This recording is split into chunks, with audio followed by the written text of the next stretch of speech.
오늘 저녁에는 이제 성경에 나오는 여러 제국들의 왕과 또 제국의 성격과 제상 나라에 대해서 잠깐 말씀을 드리려고 합니다. 우리가 이 역대하 36장을 읽었는데 맨 마지막에 나오는 왕이 바사 고레스 왕입니다. 페르시아 제국의 초대 왕이죠. 이 사람이 이제 예루살렘 성전을 건축하려고 유대인들을 제1차 바벨론 포로에서 돌려보낸 왕이 고레스고, 그 다음에 이제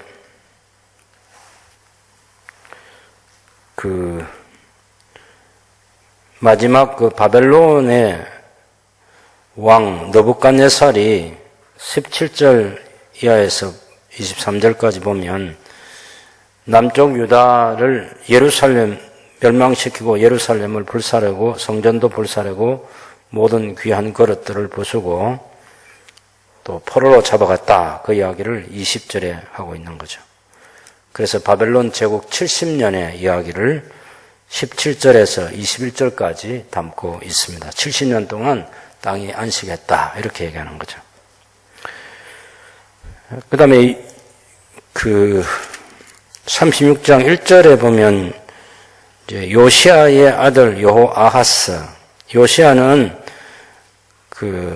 35장에서 애굽 왕 바로 느고를 막다가 갈그미스로 올라가는 하란에서 그때 당시에 연합군 아수르와 애굽 연합군하고 바벨론 제국과 이 국제전쟁이 메대와 바사와 같이 국제전쟁이 있었는데 그 전쟁하러 올라가는 느고를 막아서다가 요시아가 죽고 요시아의 아들 여호아스가 왕이 됩니다. 31절에 보면 요시아 여호아스를 백성들이 아버지를 대신해서 왕으로 삼았는데 3개월 다스렸지만 애굽 왕이 3절에 보면 애굽 왕이 예루살렘에서 그의 왕위를 폐하고 또 그 나라에서 은 100달란트와 금 1달란트를 벌금으로 내게 했다. 이렇게 말하고 있습니다.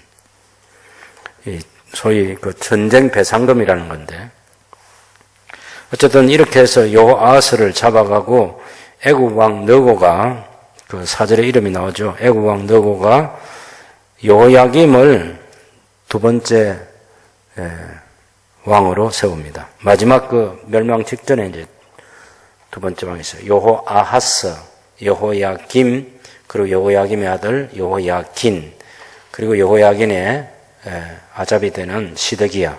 4명의 왕이 이제 36장에 나오는 남유다 왕국의 왕인데, 그래서 5절에 보면 이제 여호야김이 이제 왕이 되어서 11년 동안 다스리겠는데, 이것은 처음에는 애굽 왕이 세웠는데 배반해가지고, 그리고 이제 바벨론 군대가 들어와서 1605년에 제1차 포로로 잡아가는, 제1차 침공, 1차 포로로 잡아가는 그런 불행한 역사가 있었다는 것을 보여줍니다. 그 다음에 9절에는 그 여호야김의 아들 여호야긴이 또 8살 때 왕이 됐지만, 석 달 동안 다스리고, 그리고 바벨론으로 잡혀가게 됐는데, 거기 8살이 아니고 실제는 18살입니다. 18살.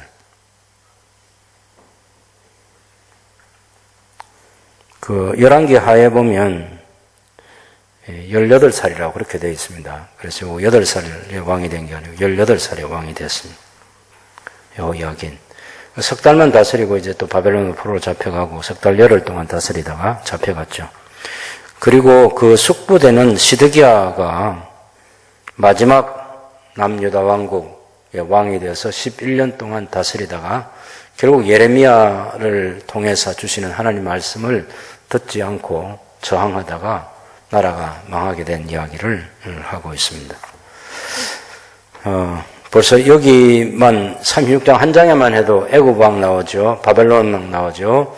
또 페르시아 왕 나오죠. 이 제국이 준제국에 속하는 애굽 이야기, 애굽 왕 이야기, 그 다음에 바벨론 제국의 왕, 제국과 왕 이야기. 그 다음에 바벨론 제국이 70년 무너지고 페르시아 제국이 어떻게 들어서게 됐는가. 그리고 페르시아 제국의 첫 번째 왕이었던 고레스 왕이 남유다 사람들을 다시 예루살렘을 돌려보내서 성전을 재건하고 여호와를 섬기도록 그렇게 한 거죠. 이 한 장뿐만 아니라 열왕기하 또 그리고 역대하에 보면 이 고대 근동의 왕들, 제국주의를 꿈꾸는 아수르 제국, 바벨론 제국, 메대와 페르시아 제국이 어떻게 차례로 들어서게 됐는가 하는 그런 과정들을 보여주고 있습니다. 여러분 두 가지를 받으셨는데 하나는 남유다와 북이스라엘 왕들의 통치 연대를 비교해 놓은 거. 이것은 이제 우리가 역사서를 읽을 때 이거 꼭 필요합니다. 곁에 두고 읽으면서 이 왕들의 연대를 잘 기억해 두면 언제 왕국을 시작해서 언제 죽었고 그래서 그 왕국사에 무슨 이야기가 있는지. 사실은 여러분 시간 나시면 여러분이 거기 성경이 다 들어있어요. 예를 들면 남유다 왕국 르호보암 왕 하면은 열왕기상 14장 21절에 있습니다. 아비야 열왕기상 15장 1절 2절, 아사 왕은 열왕기상 15장 9절 10절. 그 다음에 북이스라엘도 역시 마찬가지. 여로보암 왕 이것은 열왕기상 12장 1절부터 14장 20절. 그 다음에 역대하 9장 29절에서 13장 22절까지. 나답, 바사, 그렇게 해서, 남유다 왕국이나 북이스라엘 왕국이나 그런 성경은 있는데 이것을 찾아보는 사람이 복이 있습니다. 예, 찾아보는 사람. 연대표 하나 이거 책 등에 꽂아놓은 거예요. 별 도움 안 돼요. 그래서 하루에 다 볼 수는 없지만 보고 조금씩 한 몇 명씩 왕이라도 그 본문 자체를 확인해 보고 이 왕 때 무슨 일이 일어났는가 그렇게 해서 적어 놓으면 이 도표 하나를 가지고 분단 왕국 350년의 역사를 이야기할 수 있으면 역사서를 다 이해하는 거죠. 역사서. 역사서라는 것은 사울왕 40년 정확하게 40년이면 어쨌든 우리가 통상적으로 사울왕 40년 그 다음에 다윗 왕국 40년 솔로몬 왕국 40년 그래서 120년 그 다음에 분단 왕국 이제 350년에서 왕정 500년이라 그렇게 말하는데 그 새 왕국은 너무나 선명하게 통일 왕국이니까 어렵지 않은데 분열 왕국 이때는 아주 복잡해집니다. 이런 것들을 좀 잘 정리해 두시면 역사를 이야기하면서 성경 이야기하면서 제국 이야기하고 혹은 제국을 이야기하면서 성경을 이야기하고 그래서 하나님께서 세계 제국을 하나님의 도구로 쓰셔서 하나님의 나라를 세워가신 일을 하는 거죠. 우리가 이 시각을 갖는 것이 굉장히 중요합니다. 지금도 우리 교회라는 게 있잖아요. 교회가 우리 대한민국이라는 이 나라 안에 교회가 있어요. 또 미국이라는 나라도 미국이 교회가 아니잖아요. 미국이라는 그 나라 안에 교회가 있습니다. 교회가.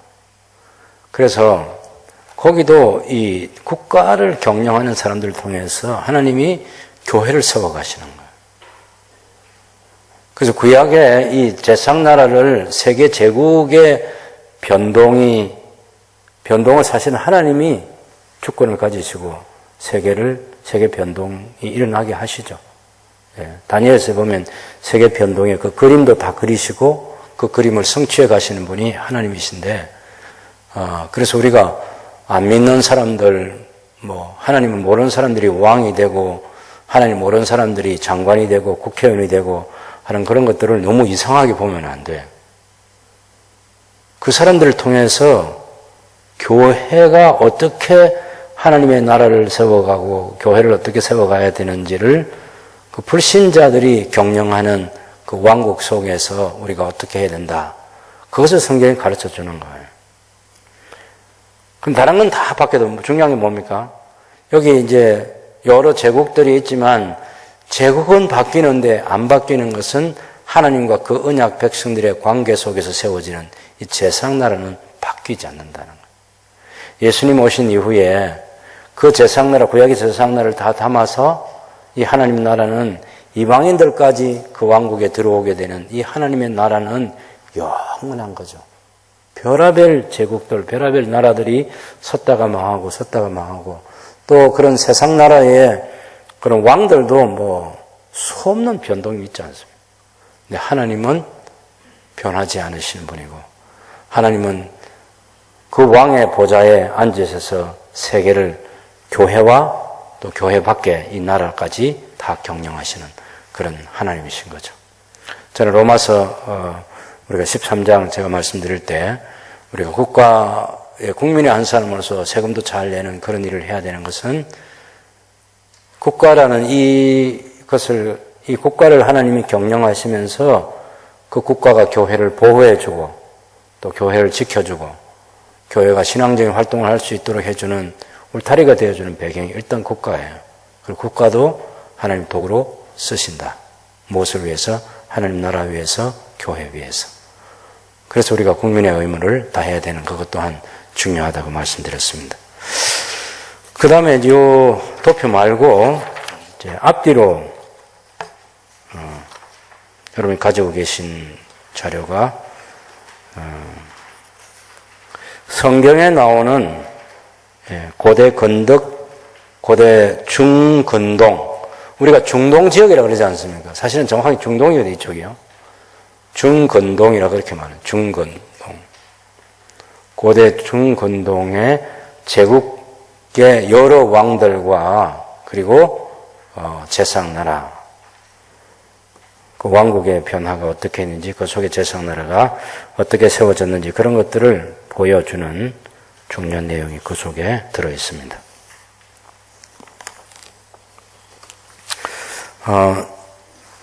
한 장짜리는 옆에 두시고 일단 앞뒤로 되어 있는 그것을 보시면서 제가 제국과 제상나라 이야기를 좀 해 가겠습니다. 사실 아수르 제국은요, 역사가 아주 오래됩니다. 고대 아수르, 고대 바벨론.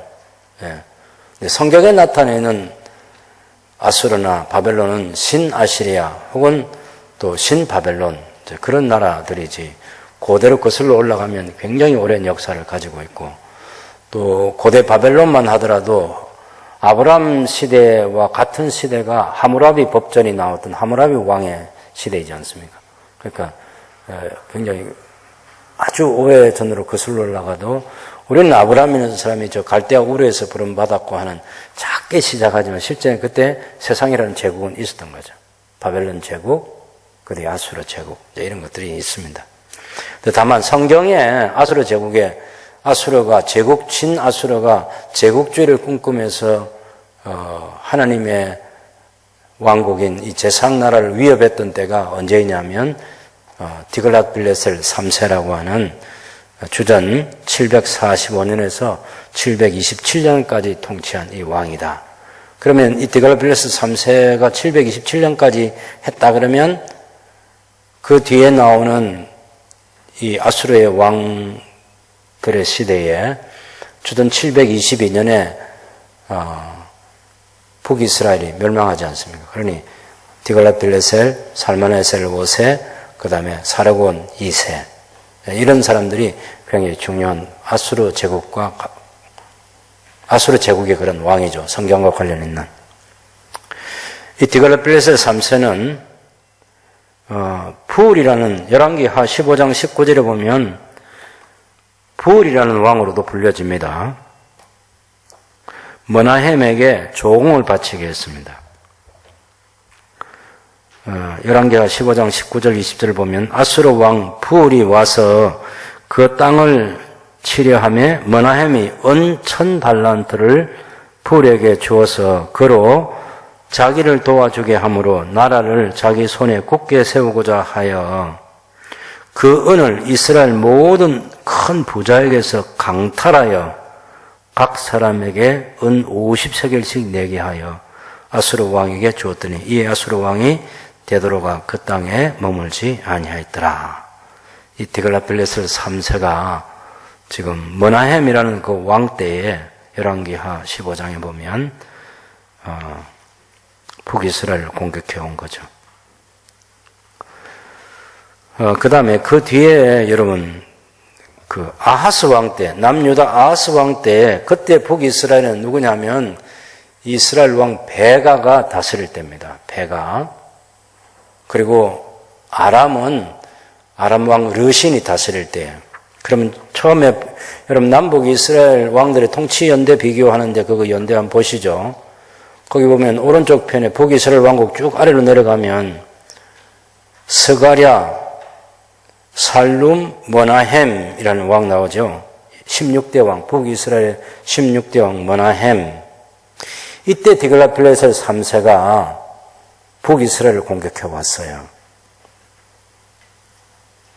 그리고 거기 열왕기하 15장 19절 20절에 얘기하는 것처럼 많은 그 재물을 받아가지고 돌아갔습니다. 은 1000달란트. 그래서 부자들에게서 강탈해가지고 머나햄이 준 이야기가 열왕기하 15장 19절 20절에 있는데 그 머나햄이라는 왕 기억해 두시고 이때 이제 디글랏필레셀 3세 혹은 부울이라는 아수르 제국의 왕이 북이스라엘을 침공했다. 근데 부울은 디글랏필레셀 3세를 바벨론식으로 이름을 부를 때 부울이라 그렇게 말합니다. 아시겠죠? 아수르 왕 디글랏필레셀 3세를 바벨론식으로 부를 때는 불 혹은 풀 이렇게 부르는 거예요. 풀. 그것이 머나햄 때입니다. 그 다음에 머나햄의 아들 버가히야가 왕이 되고 2년 동안 다스렸죠. 그 다음에 18대 왕 베가, 이 베가가 8번째 쿠데타를 일으켜서 버가히야를 죽이고 자기가 왕이 되는데 이 베가 때는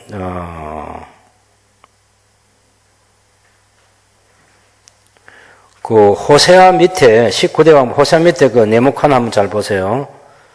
머나햄, 버가히야, 베가는 통치 기간이 중복된다고 그랬죠.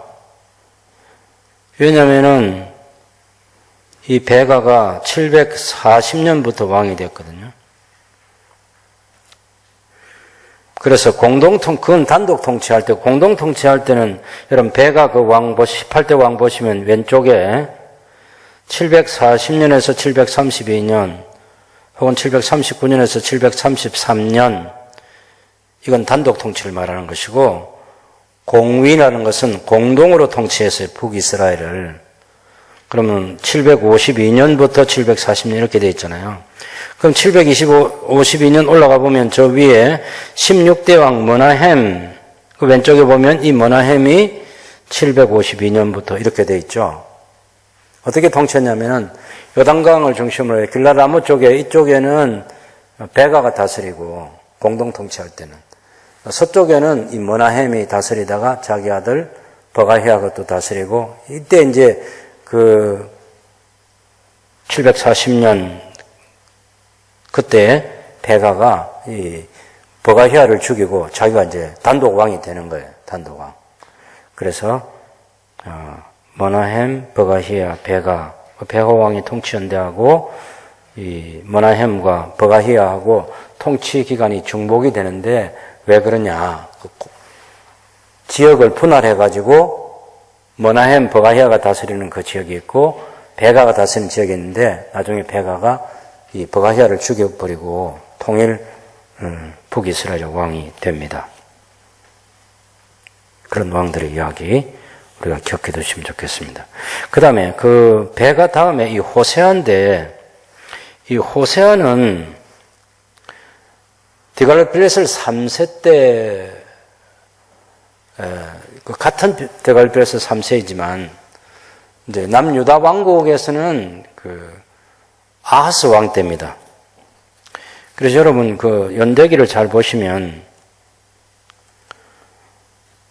남유다 왕국 아하스 12배 보시면 베가 17년에 왕이 된 사람이거든요.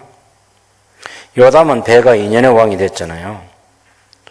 아사랴 우시아라고 하는 왕이 16살 때 섭정을 하고 그 다음에 39세 때 단독 통치를 했다고 이렇게 알려져 있습니다. 그래서 752년에 머나헴이 왕이 되었으니까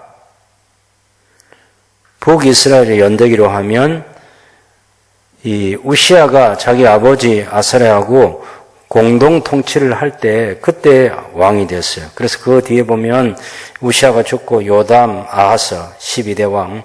이 아하스 때 북이스라엘의 베가가 아람과 동맹을 맺어가지고 유다를 공격해 옵니다. 왜냐하면 그 조금 전에 앞에 그 북이스라엘 머나헴 왕 때 디글벨 3세가 1차 침공을 했고 그리고 은 1,000달란트를 가지고 돌아갔어요. 그리고 계속해서 이 디글벨 3세는 이제 재미를 봤잖아요. 아, 이게 약소국가들 건드리면 돈이 나오는구나. 그래서 제국주의를 경영하기 위해서 이제 계속해서 북이스라엘 침공하려고 하는 거죠. 그때 베가는 아람 왕 러신과 함께 동맹을 맺어가지고 디글벨 3세를 저항하려고 하고 그 제1차 침공에 성공합니다. 그래서 아하스를 죽이지는 못했지만 남유다의 그 왕자들과 국내 대신들을 비롯해서 12만 명을 죽이고 20만 명을 포로로 잡아갑니다. 그리고 에시온 게벨이라는 그 항구나 또 구리 철광에 있는 그쪽 지역을 탈취를 해서 그래서 그 북이스라엘과 아람이 굉장히 피해를 남유다 왕국에 입히게 됩니다. 그래서 그것이 제1차 침공, 2차 침공이 우리가 이사야서 7장에 나오는 그 베가와 아람 왕 러신이 또 동맹을 맺어가지고 제2차 남유다를 공격할 때 그때 아하스는 1차 침공을 받고 나서 왕궁과 성전에 있는 그런 금은 보물들을 디글랏필레셀 3세에게 갖다 주고 북이스라엘과 맺은 동맹을 깨고 남유다를 도와달라. 그렇게 해서 이제 이 디글랏필레셀 3세가 북이스라엘을 공격합니다. 먼저는 이제 아람을 멸망시켜요. 아람은 러신을 죽이고 아람 다메섹을 공격해가지고 아람을 멸망시키고 북이스라엘은 누구를 세우느냐 하면은 호세아를 시켜가지고 쿠데타를 일으키게 해서 그래서 이 호세아가 쿠데타를 일으켜가지고 베가를 죽이고 자기가 왕이 되어서 11년을 다스리게 됩니다. 마지막.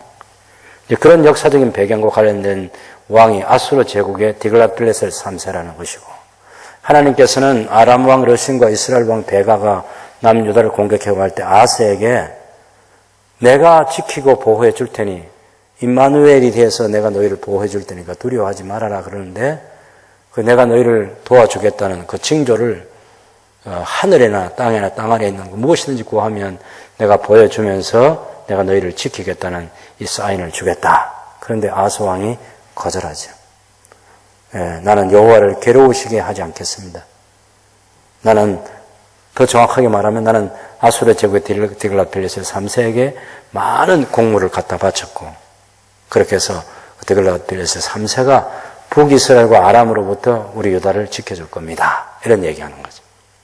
그게 불신앙의 왕 아하스의 모습이에요.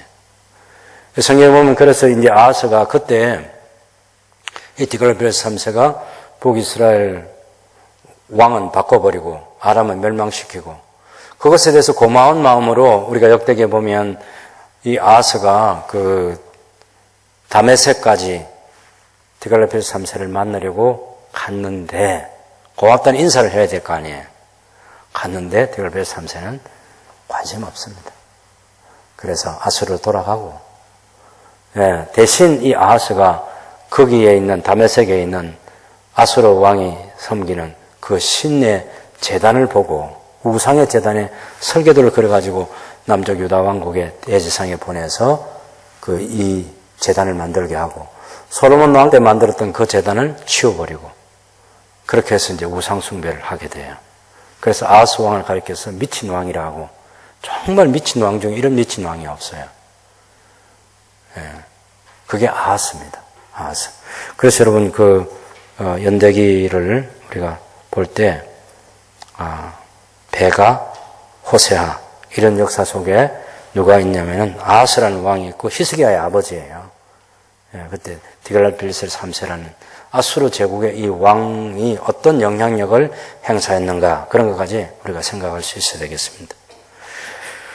그 다음에 디갈벨스 3세가 죽고 그 다음에 그 아들 살마네셀 5세가 아수르 제국의 왕이 됩니다. 주전 727년에서 722년까지 다스리는데 3년간 사마리아 성을 포위합니다. 공격해서 포위하는데,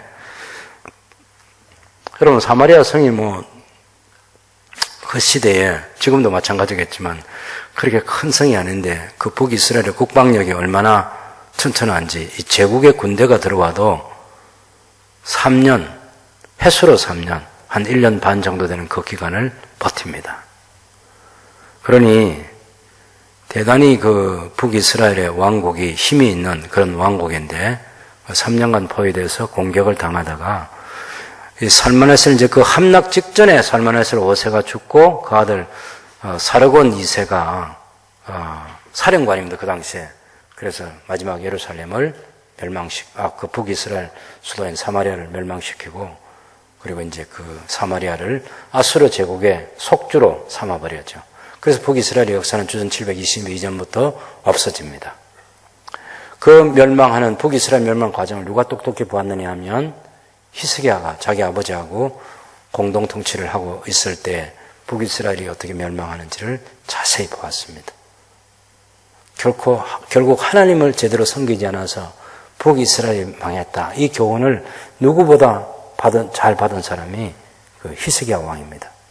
그래서 우리가 성경에 나오는 히스기야가 하나님을 신뢰하는 왕으로서 그 아름다운 모습을 보여주는 게 그런 왕인데, 근데 성경 역사서는 히스기야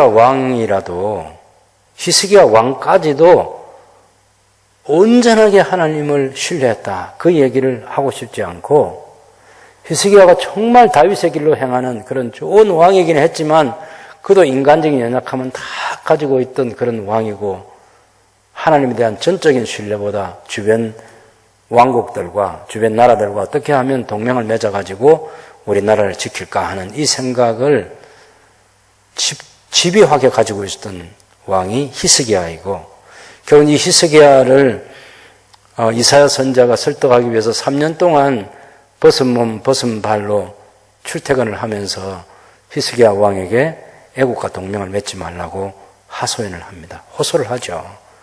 그래도 결국은 히스기야가 애국과 동맹을 맺습니다. 그것 때문에 사네립, 아수르 제국의 왕이었던 사르곤 2세 다음에 사네립인데, 이 사네립이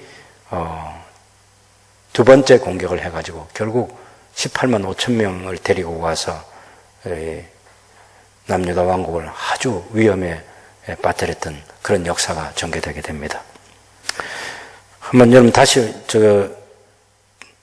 아수르 제국의 그 역사, 디갈벨스 3세, 그 다음에 살마네셀 5세 이야기했죠.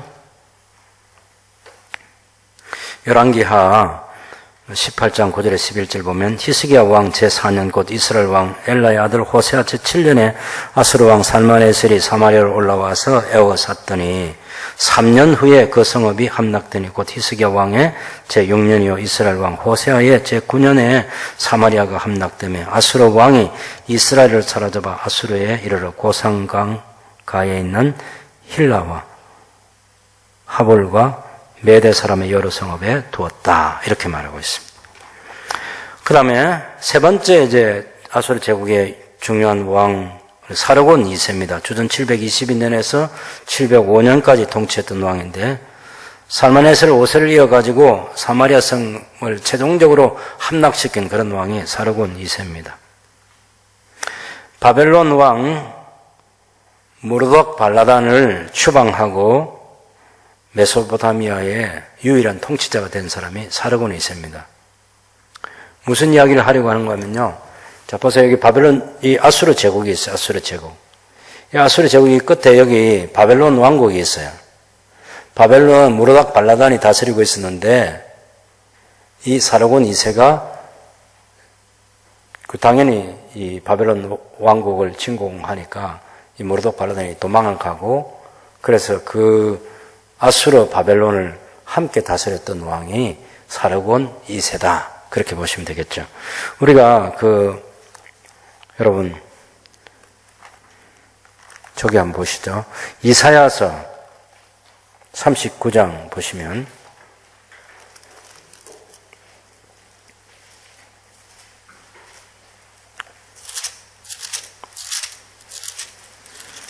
38장은 히스기야가 병들었다가 이제 고침받은 사건을 얘기하고 39장은 그때 발라단의 아들 바벨론 왕 머르독 발라단이 히스기야가 병들었다 나았다함을 듣고 히스기야에게 글과 예물을 보내었다. 이렇게 말해요. 여기 머르독 발라단. 예. 제가 조금 전에 사르곤 2세 때 바벨론 왕 머르독 발라단이 추방을 당했어요. 그리고 그 뒤에 사르곤 2세가 또 죽고 사네립이 들어서면서 이 바벨론이 또 정신을 차려가지고 자기 지위를 되찾고 그렇게 하죠. 그러면서 이 아수르 제국과 맞설 수 있는 힘을 길러야 되겠다라고 생각하는데 그렇게 하려면 당연히 좀 멀리 떨어져 있기는 하지만 힘이 되어줄 나라가 남유다 왕국인 거죠. 그래서 히스기야가 병들었다가 나았다는 그 소식을 듣고 사절단을 보내어서 이 남유다와 바벨론 제국이 동맹을 맺는 그런 역사를 만들어냅니다. 그래서 아수르 제국의 사르곤 2세 때 추방당한 머르독 발라단이 사르곤 2세가 죽고 사네립이 집권하게 됐을 때 그 사네립 때에 다시 왕의 지위를 회복하고 왕국을 재건하기 위해서 아수르 제국에 대항할 수 있는 그런 나라들과 동맹 맺는 일을 한 사람이 머르독 발라단이다 하는 이 이야기를 잊지 말아야 되겠습니다. 그것이 705년까지 통치했는데 제가 왜 이 머르독 발라단이 사네립 때에 남쪽 유다를 공격하는 사네립 2세인데 이 사네립 2세가 주전 701년에 공격을 하거든요. 전 701년에 이 사네립이 공격을 해가지고 46개 성읍을 아주 쑥대밭을 만들어버립니다. 그래서 라기스에 이 히스기야가 사절단을 보내서 손발이 닳도록 빌고 왕이 요구한 대로 다 우리가 전쟁 배상을 물겠습니다. 그렇게 해서 금 1톤, 은 11톤을 전쟁 배상금으로 내줍니다. 그러니 그 성전 기둥, 왕궁 그 기둥의 금을 이 도금한 거 그것까지 뺏겨내는 거 한번 생각해 보세요, 여러분. 오죽하면 그렇게 하겠어요. 만약 그렇게 전쟁 배상금을 달라는 대로 안 주면 바로 죽여버리는 거예요. 그게 전쟁이 그렇게 무서운 거예요. 전쟁이. 나중에 이 헬라 제국 때도 그 안티오코스 3세 같은 경우에 굉장히 그 헬라 제국의 그 대단한 왕입니다. 이 왕이 로마와 싸워서 패전해가지고 어마어마한 전쟁 배상금을 물어줘야 돼요. 그래서 이 전쟁 배상금을 물어주기 위해서 신전에 있는 물건을 강탈했다가 맞아 죽었습니다. 감히 신전에 있는 걸 건드린 거죠. 나중에 여러분 안티오코스 에피파네스 4세라는 그 사람은 예루살렘 성전의 돈을 탐을 내잖아요. 자기 아버지는 그 헬라 제국의 다른 신전의 금을 당연히 탐내고 하는데 그냥 욕심내서 탐내는 게 아니고 전쟁 배상금을 물어주기 위해서는 그렇게라도 해야 합니다. 맞아 죽을 각오하고 하는 거죠. 그게 그 시대, 제국시대의 이 무서운 이 정치 판도가 움직여지는 걸 보면 그 제국주의라는 게 얼마나 잔악한지를 우리가 볼 수 있습니다. 자, 그래서 다시 사르곤 2세 때 바벨론 왕 머르독 발라단을 추방하고 메소포타미아에서 유일한 지배자가 된 사람이 사르곤 2세였다. 주전 711년에 블레셋의 아스도옷이라는 도시를 정복했습니다. 그 다음에 반란을 충동질한 애굽에다가 조공을 물리고 또 사마리아 사람들을 바벨론, 메데, 아라비아인들로 아주 교체해버린 사람이 사르곤 2세예요. 그러니까 이게 아수르 제국의 중요한 경영 키워드가 순수 혈통을 가진 아수르 사람들 말고는 혼혈족을 만들어가지고 경계를 허물어 버리는 거예요. 민족과 민족의 경계를 허물어 버려요. 그래서 다른 사람들을 사마리아로 데리고 오고 사마리아 사람들을 다른 지역으로 흩어버리는 거죠. 그러니 이 혼혈족들은 자기 정체가 아수르도 아니고 사마리아도 아니고 또 다른 아수르 제국인 다른 속주의 그런 데서 온 사람들이잖아요. 사마리아 사람들. 그리고 유대인들이 볼 때는 바벨론 포로로 잡혀가서 돌아왔던 사람들이 볼 때는 이 사마리아 사람들은 우리가 상종할 수 없는 이스라엘이 아니라는 거죠. 그렇게 무서운 혼혈족이 만들어진 때가 사르곤 2세 때입니다. 사르곤 2세 때. 그 사르곤 2세도 드디어 705년에 죽고 그 다음에 사네립, 센나케리버라고도 불리는데 이 사네립이 주전 705년부터 681년까지 통치합니다. 그러니까 사네립의 제1차 유다 침공이 주전 701년입니다. 701년. 46개 성읍을 초토화시켰던 사네립의 제1차 침공. 그럼 우리가 뭘 생각할 수 있겠습니까? 히스기야가 왕이 되고 나서 당연히 반아수르 제국을 아수르 제국에 대해서 반아수르 정책을 쓰는 그런 왕이 되려고 하는 거죠. 자기 아버지 아하스 왕 때 아수르에게 그렇게 종을 갖다 바치고 아수르의 종으로 살았잖아. 우리 아버지 아하스가 신앙이 없어서 그렇게 한 거거든. 그러니 이사야서를 통해서 믿음으로 살면 하나님을 의지하면 아수르 제국으로부터 독립할 수 있다. 이 생각을 갖게 된 것이 히스기야인데 당연히 히스기야가 자기가 왕이 됐을 때 그 생각을 가졌겠죠. 근데 그런 독립하려는 그런 것들을 가만두지 않습니다. 제국은. 제국으로부터 독립을 한다는 것은 동맹관계의 아하스 왕 때에 지금 동맹을 맺었잖아요. 아수르 제국과. 히스기야 왕 때 그것을 깨버리는 거거든요. 그래 1차 침공해가지고 46개 성읍을 쑥대밭을 만들어버리고 어마어마한 전쟁 배상을 받아가지고 돌아가죠. 그 701년에 그 사네립이 돌아가고 난 뒤에 히스기야가 병이 됩니다. 그래서 우리가 이사야서 38장에 보면 하나님께서 너 이제 살지 못하니까 집 정리해야 된다. 그게 주전 701년입니다. 왜 주전 701년, 702년 구사이라고 말할 수 있느냐 하면은 히스기야가 죽었던 해가 주전 687년 혹은 686년 이렇게 말하는데 제가 687년에 686년 이렇게 말하는 이유는 뭐냐면 북이스라엘에서 연대를 계산하는 것하고 남유다가 연대를 계산하는 것하고 달라요. 이게 전문적인 용어를 무슨 표현이냐면은 적인년 방식, 무적인년 방식 이게 있어요. 왕이 되는 그 해에 통치 1년으로 보는 즉위할 때 그때를 1년으로 보는 방법이 있고 그 다음에 즉위한 그 다음에 새해가 됐을 때 그때부터 계산하는 1년이라고 하는 게 있어요. 그래서 항상 어느 책을 보면 연대기가 이게 어떤 데는 686년, 687년 그 히스기야가 죽었던 때를 그런 식으로 얘기해요. 그 이유가 바로 그런 적인년 방식으로 계산하는 북이스라엘 방식이냐 그 무적인년 방식으로 하는 북이스라엘 방식인지 적인년 방식으로 계산하는 유다, 북이스라엘 또 이쪽에 그 아수르나 바벨론 이런 데서 그 왕국의 연대를 계산할 때 그렇게 다른 연대를 계산하기 때문에 그래서 1년, 2년 차이 나는 이런 것들은 여러분이 그냥 너그럽게 이해를 하셔야 돼요. 그것 때문에 너무 머리 아프고 막 이게 1년, 2년 차이 나는 걸 가지고 막 찾아보려고 막 너무 고민하고 그럴 필요 없습니다. 701년에 아수르 왕 사네립이 유다를 공격한 게 맞습니다. 그리고 그때 이제 이 모르닥 발라단이 아수르로부터 사르곤 2세가 705년에 죽었잖아요. 그 사네립이 들었을 때 당연히 이제 기지개를 켜고 다시 바벨론 왕국을 되찾고 하는 그런 일들을 하겠죠. 그래서 히스기야가 반아수르 정책을 펴다가 아주 혼났어요. 제1차 침공을 당해가지고 사네립으로부터.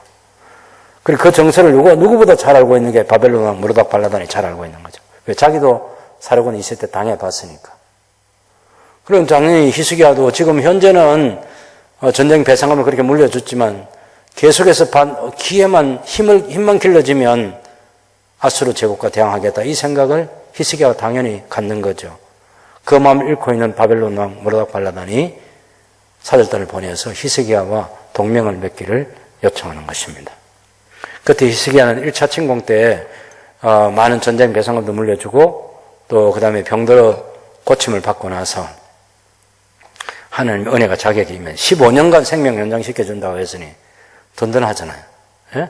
15년은 절대로 이제 내가 안 죽는다. 그러면 하는 게 뭐 하겠습니까?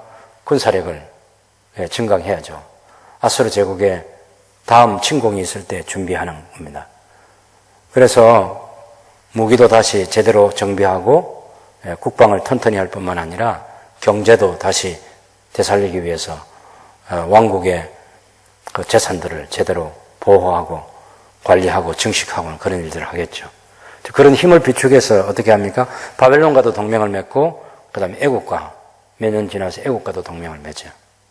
아까도 말씀드린 이사야 선자가 몇 년씩이나 그렇게 애국과 동맹을 맺지 말라고. 애국과 동맹을 맺으면 그 선지자의 벗은 몸처럼 애국이 언젠가는 이렇게 벗겨진 몸으로 포로로 잡혀가는 그런 날이 오게 될 텐데 이런 왕국과 동맹을 맺으면 안 된다. 그래서 우리가 이사야서 20장에 보면 그 애국뿐만 아니라 구스 나라라고 하는데 애국뿐만 아니라 그 두로와 시돈과 그 주변 나라들 이런 나라들 모압과 암몬 이런 여러 나라들과도 이 히스기야가 국제 외교 우리 오늘 같으면 외무부 장관 회의를 하고 막 그렇게 해가지고 그 국제적인 동맹을 맺으려고 히스기야가 노력합니다. 근데 하나님께서는 이사야 선지자를 통해서 그런 거 책망하고 너희 나라들은 다 자기 나라로 돌아가라고 그렇게 얘기하죠. 왜? 세계를 하나님이 경영하는데 그런 식으로 하는 게 아니라는 겁니다. 국가들끼리 동맹을 맺고 힘을 기르면 결국 하나님을 의지하지 않겠다는 거거든요. 하나님이 그게 제일 싫어하는 거예요. 히스기야에게도 하나님 믿음을 주문하는 것입니다. 그런데 끝내 히스기야는 병에서 고침받을 때는 대단한 믿음을 가지고 하나님께 기도하고 했어요. 왜냐하면 자기 아들이 어린데 그 어린 아들에게 이 왕국을 물려줄 수는 없는 거죠. 아수르 제국이 지금 세계를 지금 경영하면서 무서운 힘을 가지고 있는데 어린 아들이 왕이 돼가지고 무엇을 하겠습니까? 그래서 하나님께 정말 기도할 때 자기 병에서 고침받는 것도 중요하기 때문에 그렇게 하지만 왕국 생각해서라도 그렇게 눈물로 통곡하고 하나님께 기도하는 거죠. 그래서 고침받아요. 그리고 나서 이제 몇 년 동안 또 준비해가지고 아수르를 대항할 준비를 하는 거죠. 그래서 사내립이 기다렸다가 나중에 애국과 동맹을 맺었다는 이 사실을 알게 될 때, 자, 바벨론과 동맹했죠. 애국과 동맹을, 두로와 시돈과 주변 나라, 모압과 암몬과 이 움직임들을 누구보다 잘 알고 있는 사람이 제국을 경영하는 사내립입니다. 그렇게 해서 이거 안 되겠다, 이 남유다. 히스기야. 그래서 18만 5천 명을 끌고 오는 거예요. 완전히 멸망시켜버려. 그때 여러분 다르단과 랍사게와 그런 모든 그 중요한 직책을 가지고 있는 오늘 우리식으로 말하면 국무총리까지도 다 데리고 오고 내시장도 데리고 오고 행정최고 책임자도 데리고 오고 군사령관 이런 사람들 다 데리고 와가지고 제국의 모든 에너지를 남유다를 멸망시키는 데 쓰려고 18만 5천 명을 데리고 옵니다. 그때 히스기야가 다시 하나님께로 돌아갑니다. 매달리는 거죠. 이사야 선지자에게 기도 요청을 하고 성전에 올라가서 자기도 간절히 기도하고 그래서 하나님께서 화살 하나도 아수르 군대가 화살 하나도 쏘지 못하도록 내가 지키고 보호해 주겠다는 약속을 합니다. 그래서 그때 히스기야의 신하들과 또 백성들에게는 아수르 왕 사네립이 자기 그 군대 장관들 보내서 비웃고 조롱하고 하는 그런 말을 할 때도 일절 대항하지 못하게 하고 하나님만 바라보게 하죠. 그래서 나중에는 그 사네립의 군대가 결국 그 대신들이 히스기야 왕을 비웃고 조롱하는 정도가 아니고 하나님을 조롱합니다. 세상 어느 신이 내 손에서 자기 나라를 구원한 신이 있느냐고. 그렇게 히스기야 네가 믿는 하나님도 결국 나를 이기지 못한다. 그렇게까지 조롱을 하는 그 사네립의 그 교만을 볼 수 있습니다. 그래서 어쨌든 하나님께서 18만 5천 명을 하루 저녁에 죽여버리시고, 그래서 사네립이 돌아가서 니느웨로 돌아갑니다. 마지막 수도인 이 니느웨로 돌아가서, 사네립 자기가 세운 수도예요. 마지막 네 번째 수도인 거기 돌아가서 한 7년 8년 정도 이렇게 더 지내다가 주전 681년에 두 아들에 의해서 살해를 당합니다. 그리고 에살하돈이라는 사네립의 세 번째 아들이 아수르 제국의 왕이 됩니다. 그래서 그 사네립 한번 보시죠. 거기 보면 주전 701년에 제1차 남유다 침공, 주전 689년 제2차 침공, 여호와의 사자가 18만 5천 명을 죽이죠. 네 번째 수도인 니느웨로 돌아갑니다. 그리고 이제 주전 601년에 자기 신 니스록의 신전에서 경배하던 중에 두 아들 아드람멜렉과 사라셀에게 살해됩니다. 왜 장남과 차남이 자기 아버지를 죽이느냐? 이 아버지가 이 사네립이 말이죠. 사네립 2세인데 이 사네립 2세가 장남과 차남을 제쳐놓고 세 번째 아들 에살하돈을 편애하는 거예요. 눈치가 뻔하잖아요. 에살하돈을 왕을 세우려는, 후계자를 삼으려는 거예요. 이 에살하돈은 누구냐면 호세아의 딸이, 북이스라엘 마지막 왕 호세아의 딸이 이 에살하돈의 어머니입니다. 그러니 장남인 이 베달은 형제잖아요. 아드람멜렉과 사레셀이, 베달은 에살하돈과는 베달은 형제인데, 그래서 북이스라엘의 그 왕의 딸이 낳은 그 에살하돈을 아수르의 왕으로 사네립의 후계자로 세우겠다는 그 생각을 읽은 장남과 차남이 자기 아버지를 죽여버리는 거죠. 그리고 도망을 가요. 그리고 에살하돈이 당연히 왕위를 차지하고, 그렇게 해서 아수르 제국을 완전히 통치하게 됩니다. 이 에살하돈 때에 애굽 왕 디르하가도 물리치고 나일강 근처에 있는 그 카이로 남쪽 한 23km 지점에 있는 멤피스를 정복합니다. 그 에살하돈이 유능한 왕입니다. 아주. 그리고 그 에살하돈을 이어서 다음 왕이 아수르 바니팔입니다. 주전 669년에서 630년간 통치한 왕입니다. 애굽의 노아몬, 저 아래쪽에 있는 거죠. 그 테베라고 하는 거. 그것을 정복을 했습니다. 그래서 너고 1세를 죽여버립니다. 나훔서 3장 8절의 배경이 되는 왕이 너고 1세인데, 그래서 이 아수르 바니팔이 두로와 수리아와 아르밧 이런 여러 지역을 정복하고 아수르 제국의 최전성기를 만든 사람이 이 아수르 바니팔입니다. 문무를 겸한 왕이에요. 아수르 바니팔 때 큰 도서관을 짓고 어마어마한 장서들, 문서들을 만듭니다. 그게 아수르 제국의 크나큰 유산이 돼요. 근데 동생의 반란으로 제국이 쇠퇴하기 시작합니다. 이제 630년에 아수르 바니팔이 죽었는데, 이건 이제 성경과 배경했기 때문에 제가 그 아수르 바니팔까지만 얘기하는 거예요. 그 다음에 또 성경과 관련돼서는 이제 아수르 바니팔 이후에 바벨론 제국의 왕 나부폴라살이 등장합니다. 주전 612년에서 605년에 통치했던 왕인데, 아수르의 마지막 수도 니느웨를 멸망시킨 해가, 니느웨가 멸망된 게 주전 612년입니다.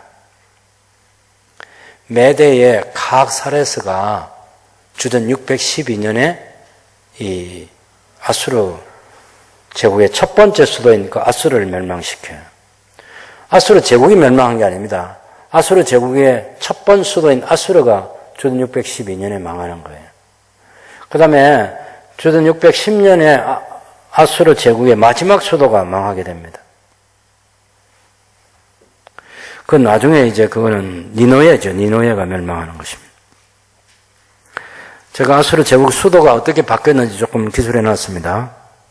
아수르의 제77대 왕 살마네셀 1세 때에 첫 번째 수도인 칼루, 우리는 아수르라고 부르는데 그 도시가 세워지고, 주전 885년에 왕이 된 아수르의 제101대 왕 아수르 나시르팔 2세가 제2수도인 칼루를 건설하는데 그 칼루를 니무롯이라고 그렇게 부릅니다. 그 다음에 사르곤 2세 때, 주전 720년, 705년에 다스렸던 사르곤 2세 때 두루 사르킨, 성경에는 고멜이라고 나오기도 하고요. 그쪽에 세 번째 수도를 건설합니다. 세 번째 수도. 그 다음에 그 아들, 사르곤 2세 아들 사네립 2세가 네 번째 수도를 옮기는데, 니누에로 옮기는, 니누에.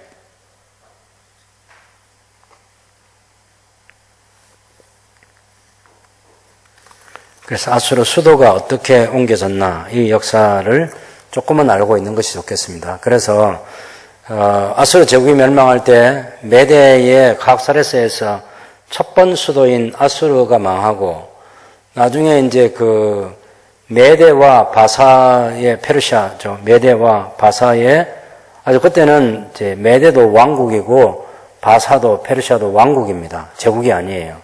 이 두 왕국이 힘을 합치죠. 그래서 그 메대를 생각해 보면 이 카사레스는 그 페르시아의 고레스의 외할아버지죠. 외할아버지. 그다음에 자기 외삼촌, 고레스 외삼촌이 다리오인데, 다리오가 장군이죠. 다리오란 이 외삼촌하고 이 고레스가 힘을 합쳐가지고 이제 아수르를 대항해서 니누에를 멸망시키죠. 그래서 이제 아수르가 첫 번째 수도인 아수르에서 퇴각하고 마지막 수도인 니누에서 퇴각해가지고 하란으로 옮겨가고 하는 그런 과정이 생기는데, 실제로 그 고레스 왕, 우리 성경에는 길게 잘 안 나와 있지만, 여러분, 이 고레스 왕이 자기 어머니가 만다게잖아요. 자기 아버지 캄비세스와 자기 어머니에게서 교육을 잘 받고, 그래서 청소년 시절에 어디로 가느냐 하면은 자기 외할아버지 있는 그 큰 나라, 메대가 그 당시에 큰 나라인데, 거기 가서 교육을 잘 받습니다. 예. 자기 아버지에게는 품성 교육도 받고 지도자 수업을 아버지에게도 받았지만 외할아버지가 더 큰 나라를 경영하는 그런 왕이기 때문에 외할아버지 가서 더 잘 준비된 사람이 고레스 왕이에요. 우리가 이사야서에서 하나님께서 이 고레스를 하나님의 도구로 사용해서 바벨론에서 하나님의 백성들을 구원해 주시겠다는 그 약속을 한 그 고레스가 그렇게 해서 준비됩니다. 사실은. 그래서 나중에는 이제 자기 외삼촌 다리오하고 고레스가 그 외할아버지한테 가서 교육을 받을 때 당연히 다리오하고 만나서 그 교제도 하고 그러죠. 자기 외삼촌인데. 그런데 사실은 그 메대의 많은 사람들이 다리오보다는 고레스를 더 사랑하게 돼요. 고레스가 그만큼 정치력이 뛰어나고 군사력, 그 군대를 통치하는 그 통솔하는 능력도 뛰어나고, 그래서 전쟁에 나갈 때 이 고레스가 전략을 가지고 적군을 공격하면 그 고레스가 이기고 하는 그런 일들이 생겨나면서 그 메대에서 마치 그 다윗은 만만이고 사울은 천천히 됐던 것처럼 그 고레스를 찬양하는 그런 게 메대에서 이렇게 퍼지게 될 때 빨리 이 고레스가 자기 본국 바사로 돌아갑니다. 아버지 어머니도 빨리 돌아오라고 하고 자기도 빨리 돌아가고 절단 내려서 외할아버지에게 청중하게 인사 올리고 그렇게 돌아가게 돼요. 나중에는 이제 자기 외삼촌 이 다리오하고 고레스가 힘을 합쳐서 아수를 멸망시켜버립니다. 주전 612년에. 그러니까 그때 이 아수르의 마지막 왕은 누구하고 손잡냐면 아수르 제국의 마지막 왕이 하란으로 도망가가지고 이 애굽 왕 느고와 손을 잡고 바벨론 메대의 연합군과 아수르와 애굽의 연합군이라고 하는 국제 전쟁이, 국제 대전이라고 말할 수 있겠죠. 큰 전쟁이 하란에서 일어날 뻔했습니다. 근데 사실은 느고가 올라갔을 때는 이미 그 요시아가 방해를 해가지고 느고가 제때 못 올라가서 이미 갔을 때는 아수르가 완전히 멸망해버린 그 상태였습니다. 그래서 이 느고가 화가 나가지고 유다의 그 여호아스를 석 달밖에 안 된 여호아스를 붙잡아가고 여호야김을 왕으로 세우고 많은 전쟁 배상금을 가지고 가고 그렇게 하는 일을. 그 다음에 애굽에 이제 이 수비대를 바로 그쪽 그 팔레스타인 지역에 배치해 두고 느고 1세가 돌아가죠. 그것이 이제 언제냐면 주전 609년, 610년. 예. 그런 시간에 이 나보폴라살, 바벨론의 나보폴라살이 이제 주전 612년부터 이제 왕국을 세우고 이제 힘을 기르고 그렇게 하죠. 그래서 이 바벨론이 그 당시에 이 바벨론 제국에 제가 그 조금 얘기를 잘못했는데 이 메데 바사가 이때까지는 메데 바사가 아직 아니고 바벨론 제국의 나부폴라살이 일어나면서 메데하고 바벨론하고 손을 잡습니다. 바사는 아직 아니에요. 바사는 메데와 바벨론이 손을 잡아서 아수르 제국을 마지막 수도인 612년에 그것을 멸망시키고 바벨론 메데의 연합군과 아수르와 이 애굽의 연합군이 충돌하게 되는 국제전쟁이 일어날 뻔했는데 이 느고가 늦게 가가지고 결국 바벨론과 메데가 승리하게 되죠. 그렇지만 이 나부폴라살이 죽고 나서 그 아들 이제 우리가 이 성경에 나오는 그 유명한 느부갓네살 605년에 왕이 돼가지고 609년부터 그쪽 팔레스타인 지역에 수비대를 두고 있는 이 애국 군대를 몰아내고 당연히 애국 군대를 자기 본토로 돌아가게 하죠. 그리고서는 애국의 꼭두각시 역할을 하고 있는 애국에 잘 도움 주고 있는 남유다를 605년에 침공해가지고 다니엘과 그의 세 친구들을 포로로 잡아가는 일이 605년에 느부갓네살에 의해서 이루어집니다. 그것이 제1차 침공, 1차 포로 사건이 그렇게 해서 생기는 거예요. 제가 바벨론 제국에 대해서 나부콜라살 얘기했죠. 그 다음에 느부갓네살 2세. 바벨론 제국의 실제적인 제국을 건설했던 왕. 605년에서 562년간 통치했으니까 얼마나 긴 시간 동안 이 왕이 돼가지고 다스렸습니다. 신바벨론 제국의 창건자라고 그렇게 말해도 지나치지 않습니다.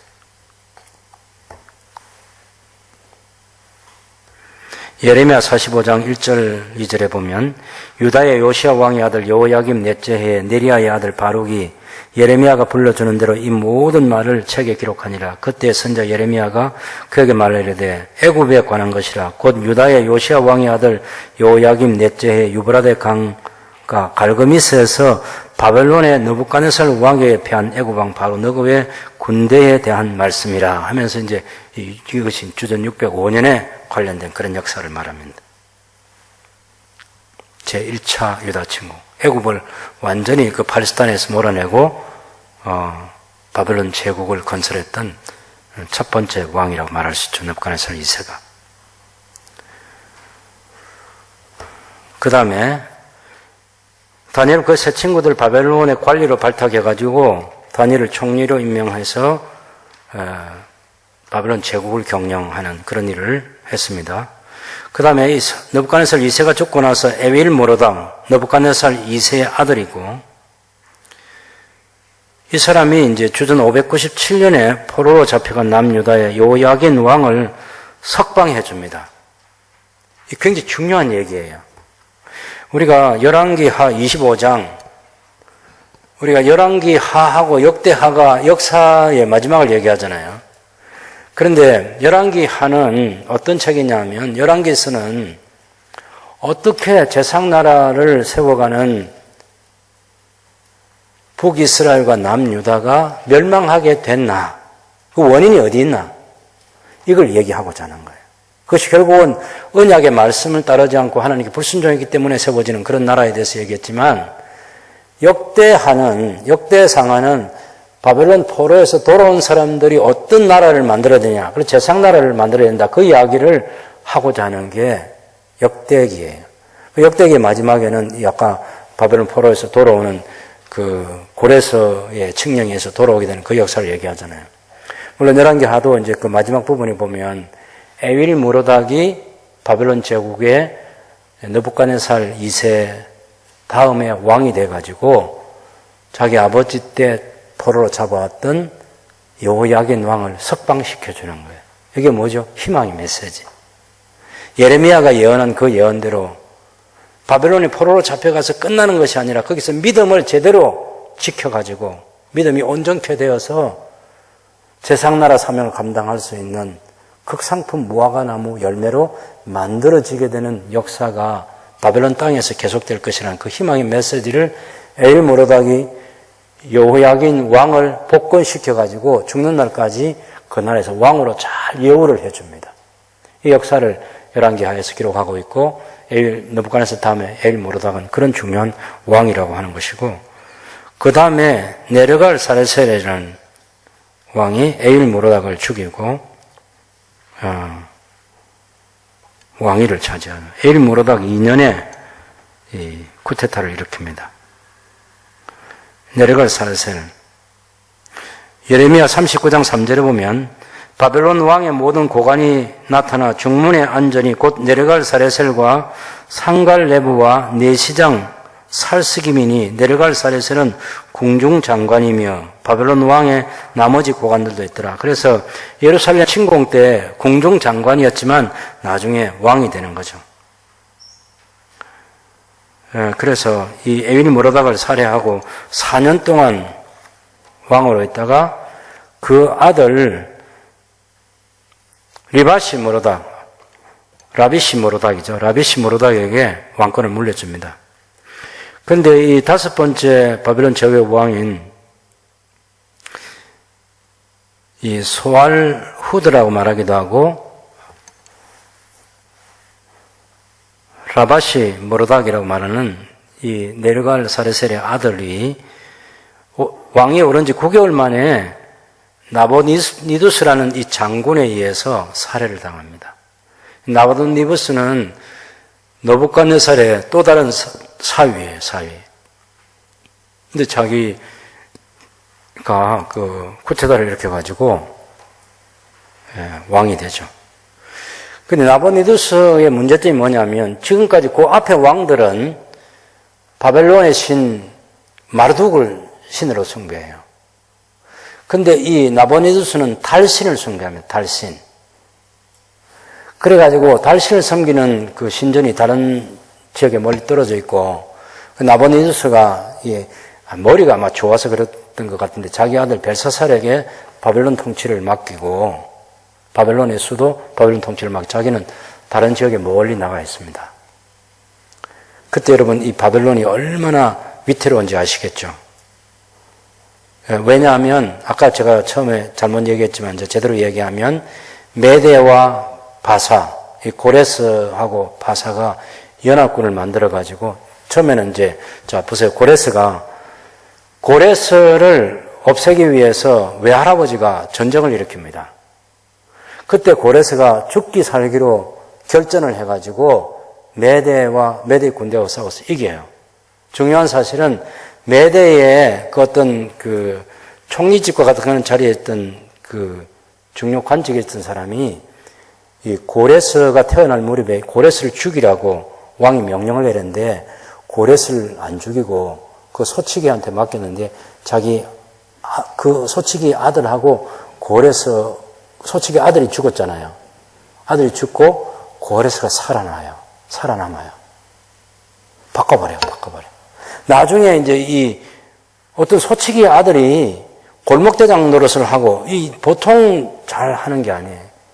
이걸 메대의 왕이 알아보니까 딱 만나자마자 보니까 이게 자기 딸의 아들이에요. 자기 딸 만다네의 아들 고레스야. 죽이라고 했는데 얘가 이제 잘한 거예요. 그래서 그 각사르스가 이제 제대로 왕 수업을 시키기 위해서 페르시아 나라니까 자기 딸의 나라잖아요. 그래서 그 왕 수업을 위에 데리고 와서 잘 시키고 시키고 자기 외삼촌인 그 다리오하고도 잘 관계를 갖게 하고 그런 일들을 이제 하는 역사가 있습니다. 나중에는 이제 그 메대의 다리오와 바사의 고레스가 연합군을 형성해가지고 이제 이쪽 그 서진이죠, 서진. 그쪽에서 보면 이 서진을 하고 할 때 리디아라는 왕국, 이 왕국이 메대와 바사가 연합군이 돼가지고 힘을 길러서 다가오는 것을 보고 당시에 바벨론과 동맹을 맺고 있던 나라가 누구냐면 리디아 왕국이었어요. 리디아 왕국. 리디아 왕국이 이 메대 바사를 공격했다가 패전하게 됩니다. 그리고 이제 수개월 동안 계속해서 메대 바사 연합군이 바벨론을 압박하는 소리를 듣겠죠. 근데 바벨론 제국 안에서 벨사살은 아주 타락한 섭정왕으로서 그 바벨론의 인심이 굉장히 흉흉하게 만듭니다. 그렇게 해가지고 그 벨사살이 우리가 살해되는 그 다니엘서 5장에 보면 메네 데겔 우바르신이라고 하는 하나님께서 세워보셨고 하나님께서 저울에 달았고 그래서 다 함량이 미달이라는 그런 표식이 나타난 것이 바로 벨사살 왕 때입니다. 그 왕궁 안에서는 술판을 벌이고 성전 그릇을 가지고 와서 술을 마시면서 그렇게 하나님을 조롱했던 섭정왕이 벨사살이고 그 벽에 쓰인 그 글씨를 해석해주는 자에게 이 나라의 세 번째 자리를 주겠다고 제안을 하는데 그 해석을 다니엘이 해주는 거죠. 다니엘이 해주고 그럴 때 메대 바사의 연합군이 이 고레스가 총사령관이 돼가지고 이 바벨론을 공격해 들어오는데 바벨론 성문이 열려 있고 그렇게 해서 무혈 입성을 합니다. 바벨론 사람들이 오히려 메대 바사 연합군을 환영해 줍니다. 그래서 피 흘리지 않고 바벨론 제국을 무너뜨리고 페르시아 제국을 건설할 수 있는 그런 기틀을 마련하게 되죠. 그래서 우리 성경에 보면 그 벨사살이 그런 죽임을 당하고 또 메대 바사 과도 제국이 처음에 세워져서 다리오 그 고레스 외삼촌 다리오가 먼저 왕이 되는데 1년 만에 죽습니다. 그리고 이제 바사 제국이 주전 538년부터 530년, 330년이 아니고 죄송합니다. 4번 바사 제국 고레스 왕 538년에서 530년. 제국은 330년 맞습니다. 바사 제국은 주전 538년에서 330년까지인데 첫 번째 왕이 538년에서 530년이고 고레스 왕이죠. 성전을 건축하라고 칙령을 내렸던 왕이고 두 번째는 다리오 휘스파스페스 다리오 왕이라고 기록되어 있는데 그 중간에 메데 바사의 그 고레스 왕과 다리오 왕 사이에 누가 있냐면 캄비세스가 있습니다. 캄비세스. 그 캄비세스는 주전 530년에서 고레스 다음에 530년에서 522년까지 다스린 왕입니다. 캄비세스. 그 다음에 왕이 됐던 이 다리오는 직계가 아니고 반계입니다. 반계. 고레스의 반계예요. 그래서 고레스 딸과 결혼을 다리오 1세가 하죠. 다리오 휘스파스테스라는 이 왕. 주전 486년까지 통치합니다. 바벨론 제국의 제3대 왕이죠. 제2대 왕은 아까 캄비세스 얘기했습니다. 캄비세스. 기록이 안 돼요. 성경이 없기 때문에 기록을 안 한 거예요.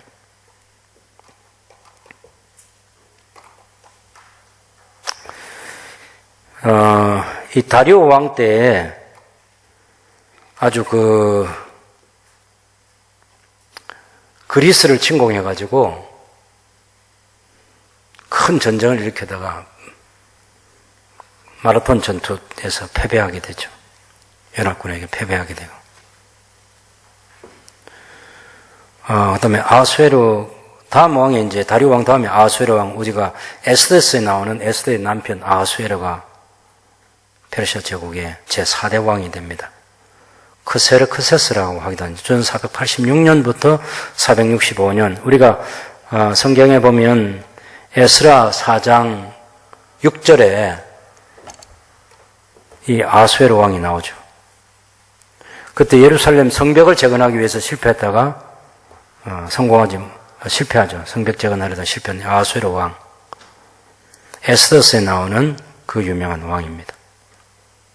그 다음에 아닥사스다 왕, 아닥사스다 롱기마누스라고 하는 주전 465년에서 425년까지 통치했던 왕이고, 바사 제국 제5대 왕으로 에스라를 사법권을 주어가지고 사법부를 구성할 수 있는 권세를 주어서 예루살렘 돌아가게 한 왕이 아닥사스다고, 느헤미야를 총독으로 임명해가지고 다시 예루살렘에서 성벽을 재건하게 했던 왕이 아닥사스다입니다. 바사 제국의 제5대 왕이죠. 그 다음 아닥사스다 다음에는 다리오 2세가 있습니다. 주전 424년에서 404년. 그 다음에 다리오 2세 다음에는 아닥사스다 2세가 있어요. 주전 404년에서 358년. 그 다음에 아닥사스다 3세, 358년에서 338년. 아르세스라는 왕은 338년에서 336년. 그 다음에 마지막 바사 제국, 페르시아 제국의 왕이 다리오 3세입니다. 주전 336년에서 331년. 알렉산더에게 멸망하게 되죠.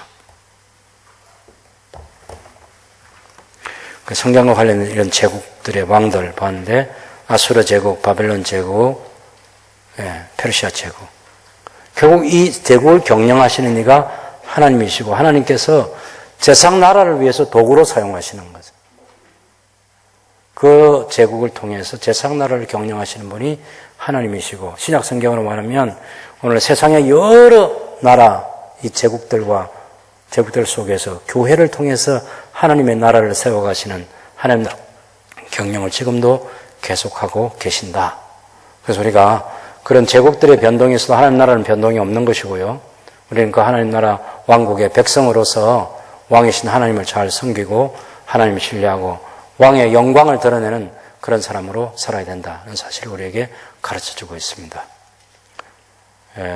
주님 오신 날까지 세상 가운데서 하나님의 나라를 세워가시는 하나님의 일에 잘 동참하고 영광을 하나님께 돌려드릴 수 있는 복된 믿음의 삶을 살아갈 수 있게 되기를 바랍니다.